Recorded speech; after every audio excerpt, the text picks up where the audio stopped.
Palavra da Verdade, com Hernandes Dias Lopes. Nós vamos abrir a palavra de Deus em Romanos, carta de Paulo aos Romanos, capítulo 12, versos 1 e 2. Peço que você abra sua Bíblia comigo e acompanhe a leitura desse texto.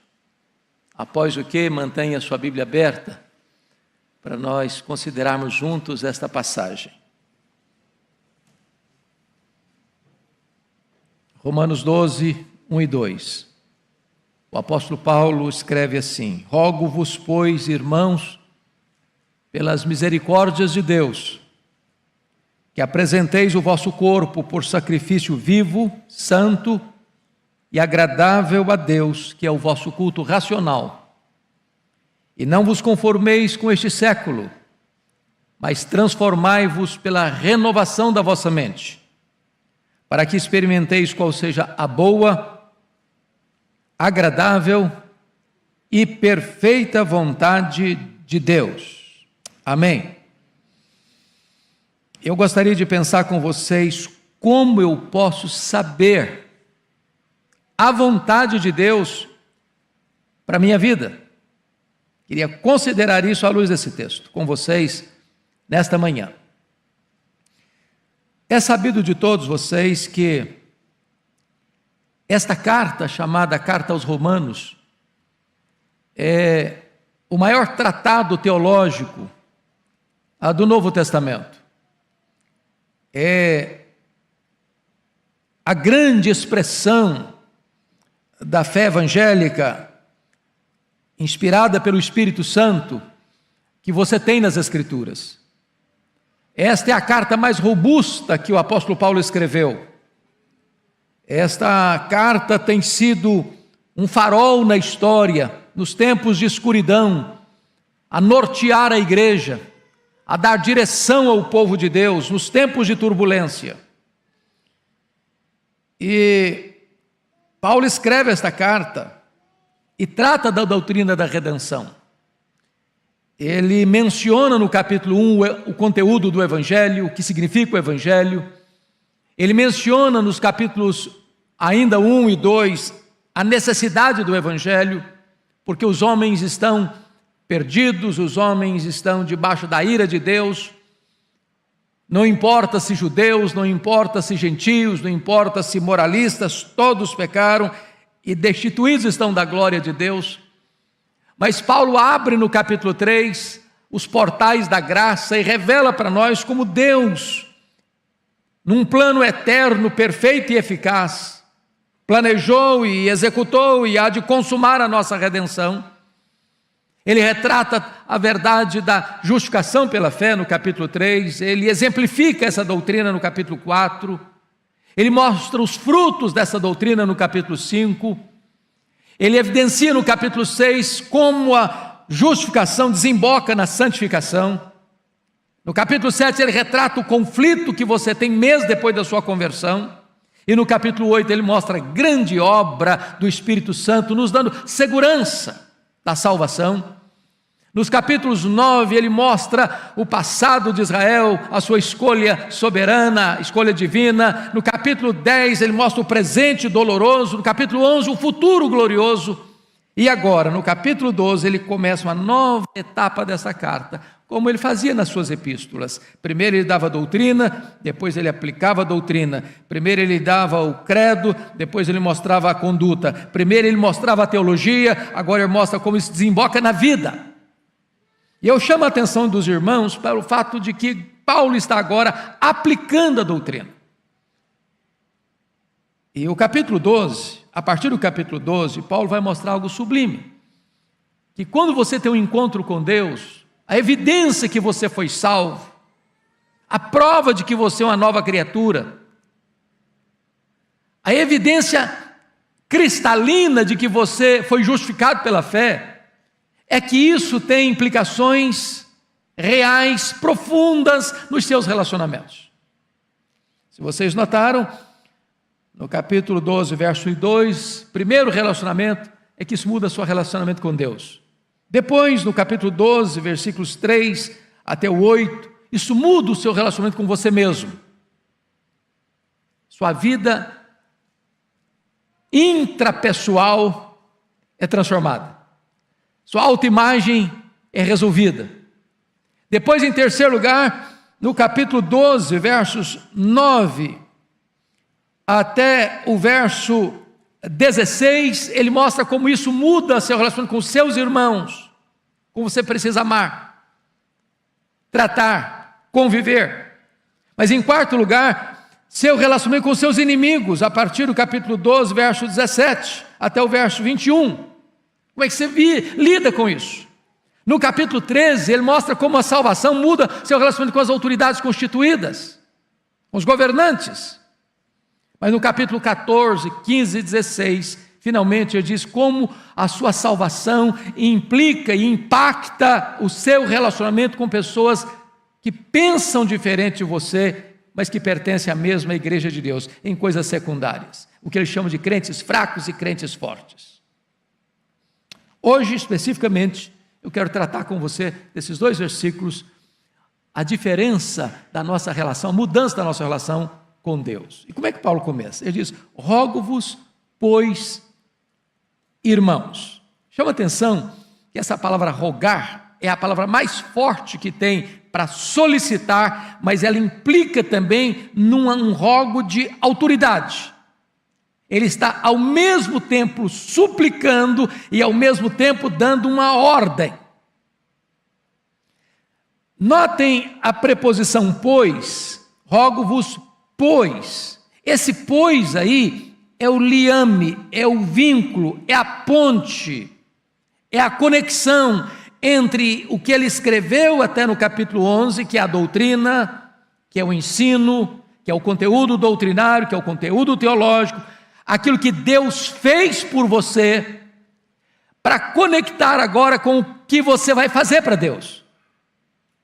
Nós não estudamos doutrinas apenas para ter a nossa mente mais arejada, mais iluminada, para você conhecer e saber. Nós estudamos doutrina para que, ao saber destas verdades, isso impacte, isso mude, isso transforme a sua vida. Reflita nos seus relacionamentos. Então notem comigo, ele está rogando: rogo-vos, pois, irmãos, pelas misericórdias de Deus. Quando ele diz pelas misericórdias de Deus, ele está relembrando esta igreja tudo o quanto ele ensinou até aqui acerca da salvação. Você e eu fomos alcançados por causa da misericórdia de Deus. Eu estava perdido e ele me achou. Eu estava sujo e ele me lavou. Eu era escravo e ele me libertou. Eu estava condenado e ele me justificou. Eu estava morto e ele me deu vida. Tudo isso é a expressão da misericórdia de Deus por nós. Você e eu só estamos aqui hoje porque Deus é muito misericordioso conosco, porque não for a misericórdia de Deus, nós estávamos chafurdados no pecado, nós estávamos arruinados na escravidão do pecado, nós estávamos completamente amarrados do cipoal dos vícios e das mazelas. Foi a misericórdia de Deus que nos trouxe até aqui. Agora notem vocês que em virtude disso, ele vai fazer alguns rogos. Primeiro, que apresenteis o vosso corpo por sacrifício vivo, santo e agradável a Deus, que é o vosso culto racional. Eu quero destacar aqui 3 verdades, então, desse texto. A primeira delas é o que nós chamamos de apresentação. Ele roga para que aqueles crentes, para que você e eu, apresentemos o nosso corpo. Preste atenção nisso. O pastor Arival tratou hoje aqui no batismo da antiga aliança, onde o sinal da aliança era a circuncisão. Agora, na nova aliança, o sinal é o batismo.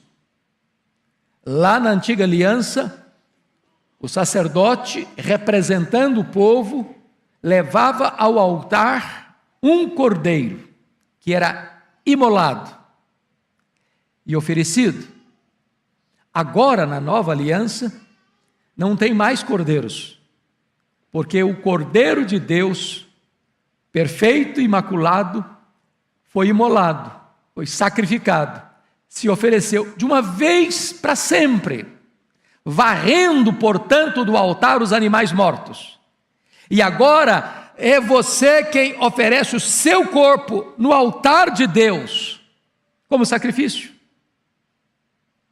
Paulo está aqui, meus irmãos, combatendo o que estava no pano de fundo cultural da sua época, que era o pensamento grego, que o corpo era um túmulo, que o corpo era um claustro, que o corpo era uma prisão, e que isso desemboca em muitas doutrinas e pensamentos errados hoje. Por exemplo, o ascetismo, monastérios, isso é fruto do gnosticismo pagão, grego, que o corpo precisa ser flagelado, o corpo precisa ser castigado, o corpo não importa. Ou isso vai levar para um outro extremo, que é uma vida sem regras, de licenciosidade, de pecado desbragado. Aí Paulo diz, não, o nosso corpo tem valor. Esse corpo foi comprado, Deus o criou, Deus o comprou com o sangue do seu Filho. Esse corpo não é seu, esse corpo é propriedade de Deus, esse corpo é a morada do Espírito Santo, esse corpo é habitado pelo Espírito Santo, esse corpo precisa ser colocado agora a serviço de Deus, como sacrifício a Deus. Agora, que tipo de sacrifício? Olha comigo. Rogo-vos, pois, irmãos, pelas misericórdias de Deus, que apresenteis o vosso corpo. A palavra apresentar aqui, na língua grega, é a mesma palavra que o sacerdote fazia para o sacrifício, onde ele colocava o sacrifício, o holocausto no altar e não podia tomar de volta. É uma entrega de uma vez para sempre, sem retorno mais. Não é aquilo que você entrega e toma de volta. É você colocar o seu corpo, a sua vida, de vez, por completo, definitivamente, como sacrifício a Deus. Não é um sacrifício morto, é um sacrifício vivo.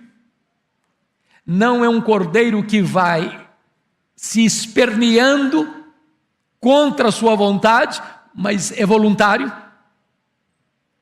Esse sacrifício, diz o apóstolo Paulo, ele é também santo, a sua vida precisa ser santificada, você precisa se apartar daquilo que é errado. E como é que você pode ser um sacrifício vivo, santo e agradável? Seu corpo. É você não vendo aquilo que você não deve ver, é você não ouvindo aquilo que você não deve ouvir, é você não fazendo aquilo que você não deve fazer, é você não indo aonde você não deve ir. Outrora você oferecia os membros do seu corpo ao pecado, agora você oferece todo o seu corpo em santificação e honra para Deus. E Paulo vai fazer uma afirmação aqui extremamente importante. Ele diz, essa oferta, essa apresentação é que é o seu culto racional. O que Paulo está dizendo? Às vezes, irmãos, na nossa mente ou na nossa visão apenas popular, a gente tem a ideia de que culto é aquilo só que eu faço quando eu entro para os umbrais do templo, para as portas do templo. Agora eu vou prestar culto, agora eu estou cultuando, aqui com os meus irmãos, estou cultuando, e é verdade, nós estamos cultuando. Mas quando eu saio para fora do ambiente do templo, bom, agora não estou cultuando mais, agora o negócio é comigo. Agora eu não me importo mais com o que eu falo, agora eu não me importo mais com o que eu faço, agora eu não me importo mais com o que eu penso, agora eu não me importo mais aonde eu vou, eu não tenho mais nenhum compromisso com os meus olhos, com os meus ouvidos, com as minhas mãos, com os meus pés, com o meu coração. Paulo diz, não. É preciso existir uma consistência entre o culto que você presta coletivamente com o povo de Deus e a prática da sua vida lá no seu trabalho, lá dentro da sua casa, lá nas suas atividades estudantis, lá nas suas atividades comerciais. Tudo isso é culto a Deus. A palavra racional aqui não é razão em oposição à emoção, não. A palavra aqui é lógico, é coerente. É que o culto que Deus aceita é o culto coerente. Quando você vem para esta casa para adorar a Deus, isso é apenas uma somatória daquilo que você viveu dentro da sua casa, lá no seu trabalho, lá nas suas atividades. Esse é o culto que Deus aceita. É a vida. É por isso que a Bíblia diz lá acerca de Caim, que Deus não aceitou Caim e não aceitou sua oferta. E é por isso que a Bíblia diz que Deus aceitou Abel e aceitou a sua oferta. Antes da oferta vem a vida, antes da liturgia vem a prática, antes do culto coletivo vem o seu culto individual. Primeira coisa então é a apresentação. Segunda coisa que Paulo trata desse texto é inconformação. Veja comigo o verso 2: e não vos conformeis com este século. Bom, você nota que a palavra conformar e a palavra que em seguida vem mais transformai-vos, transformar, ambas têm a mesma raiz. Qual é a raiz aqui? Forma. Conformar, transformar. Ambas usam como raiz a palavra forma. Na língua portuguesa, só temos uma palavra para isso, mas na língua grega tinha duas palavras bem distintas e muito importantes para entender o contexto aqui. Existia a palavra esquema e a palavra morfê. Esquema é uma forma que está mudando todo dia, toda hora, dependendo do ambiente, da situação, do contexto. A palavra morfê é uma forma inalterável, imutável, sempre a mesma. Quando Paulo diz, não vos conformeis com este século, ele usa a palavra esquema. O mundo tem uma forma, o mundo tem uma forma, o mundo tem uma ética, o mundo tem uma cosmovisão, e o mundo não tem valores absolutos, são valores relativos, é uma ética situacional, depende. O que foi vergonhoso ontem é aplaudido hoje, o que era errado ontem é aceito hoje, o que era pecado ontem, hoje é apenas uma doença, uma fraqueza, uma tendência, ou seja, o mundo está mudando. Paulo está dizendo o seguinte: não ponha o seu pé nessa forma, não entre nesse esquema, não pense pela formatação desse mundo, não deixe que esse mundo formate a sua cabeça, não deixe que você tenha a mesma cosmovisão deste mundo que não tem verdades absolutas, é relativo, é situacional, é conveniência. Paulo diz, não se conforme com isso, não ponha o seu pé nessa forma, não se amolde a essa forma. Ô irmãos, ninguém precisa ser um especialista para ver isso. Você liga a sua televisão, você fica chocado quando as pessoas fazem apologia do erro, apologia do pecado, apologia do vício. Parece que quanto mais degradado, degradante, aviltante uma situação, mais as pessoas aplaudem. A questão hoje não é apenas de tolerância do erro, não, é inversão de valores. É o que o profeta Isaías disse, as pessoas estão chamando luz de trevas e trevas de luz, elas estão chamando doce de amargo e amargo de doce, as pessoas estão chamando o errado de certo e o certo de errado. E Paulo está dizendo, não se conforme com isso, não entre nessa forma, não se amolde a isso, não deixe que isso formate a sua cabeça, não pense com a cabeça do mundo. Mas agora notem comigo que vem a terceira palavra que eu fecho aqui, que é a palavra transformação. Ele diz, não vos conformeis com este século, mas transformai-vos pela renovação da vossa mente. Então você tem um corpo consagrado e você tem uma mente transformada. Mas a palavra transformai-vos é a mesma palavra, por exemplo, que aparece lá na transfiguração, que Jesus foi transfigurado. E trazendo para uma palavra do português que todo mundo conhece aqui, é a mesma palavra metamorfose. É uma mudança não externa, mas uma mudança de dentro para fora, uma mudança de essência. A palavra forma aqui de transformar não é esquema, a palavra aqui é morfê. E morfê é uma forma que não muda nunca.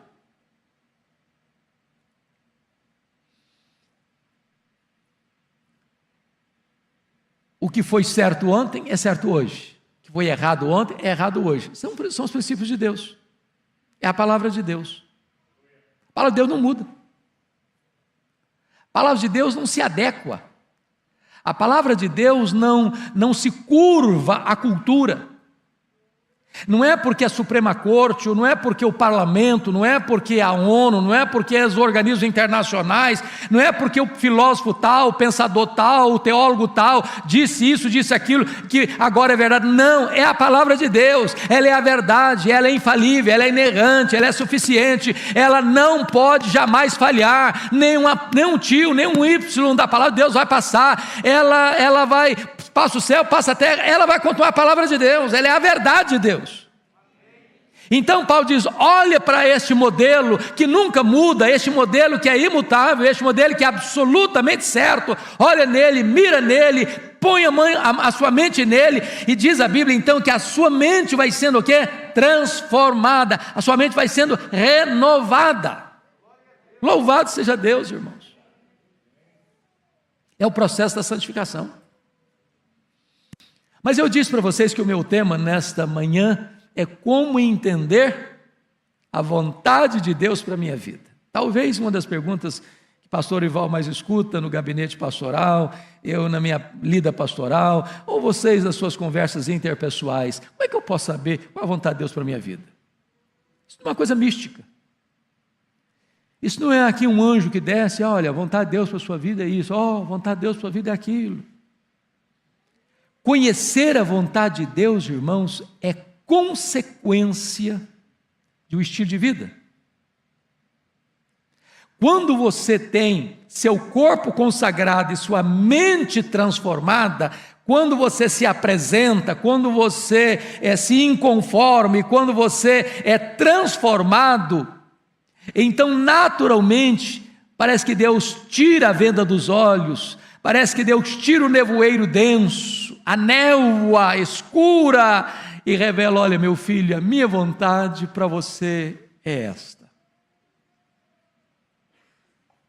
Quanto mais perto de Deus, melhor você percebe o propósito de Deus para a sua vida.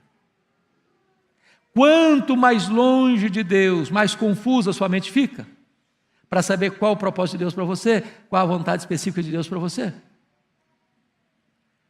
Mas é curioso que às vezes a gente fala de vontade de Deus para as pessoas só na hora difícil. O cara passou por uma tragédia, irmão, é a vontade de Deus. O cara sofre um acidente, irmão, é a vontade de Deus. Aí o cara começa a achar que vontade de Deus é um negócio horrível. É só tragédia. É só problema. Mas Paulo vai dizer que a vontade de Deus para você é o quê? Boa, agradável e perfeita. Quem de nós pode ser mais sábio do que Deus? Quem de nós pode transcender Deus em bondade? É claro que por melhor que eu ache que isso é bom para mim, a vontade de Deus para mim é melhor. Eu só enxergo alguns palmos na frente do meu nariz. Eu não enxergo na curva. Eu não enxergo na escuridão. Eu não sei o que está lá no final, pois Deus vê no escuro, porque luz e trevas para Ele é a mesma coisa. Deus enxerga na curva, porque Ele vê de cima. Deus está lá no fim, como Ele está aqui agora. Então o plano de Deus para você é perfeito, a vontade de Deus para a sua vida é boa, a vontade de Deus para a sua vida é agradável, a vontade de Deus para a sua vida é perfeita. Deus é Pai, Deus é bom, Deus é misericordioso, e Ele tem o melhor para você, e quanto mais você andar com Ele, quanto mais você se apresentar para Ele, quanto mais você se conformar com este mundo, quanto mais você for transformado pela renovação da sua mente, mais você vai se deleitar em Deus, mais você vai conhecer a vontade de Deus, mais você vai experimentar a boa, agradável e perfeita vontade de Deus na sua vida. Que Deus nos ajude hoje a nos colocarmos no altar de Deus, para vivermos na presença de Deus e para a glória de Deus e para usufruirmos o melhor de Deus na nossa vida hoje. Vamos orar. Querido Deus, louvado seja o teu nome, porque nos trazes à tua casa, para juntos adorarmos o teu nome. Louvado seja o teu nome, Deus, porque podemos abrir a tua palavra e buscar a iluminação do teu Espírito para entendê-la, para aplicá-la ao nosso coração e vivermos de modo digno do teu nome. Santifica a nossa vida, santifica os nossos olhos, santifica os nossos ouvidos, santifica as nossas mãos, santifica os nossos pés, santifica o nosso coração. Dá-nos a bênção, meu Deus, de termos lábios puros. Dá-nos a bênção, Deus, de toda a nossa vida ser como um sacrifício agradável a Ti. E que o nosso corpo, comprado pelo sangue do Cordeiro, possa ser instrumento para a glorificação do Teu nome, para abençoar as pessoas que se relacionam conosco, que em todo o nosso ser a Tua glória seja manifesta. Assim oramos em nome de Jesus. Amém.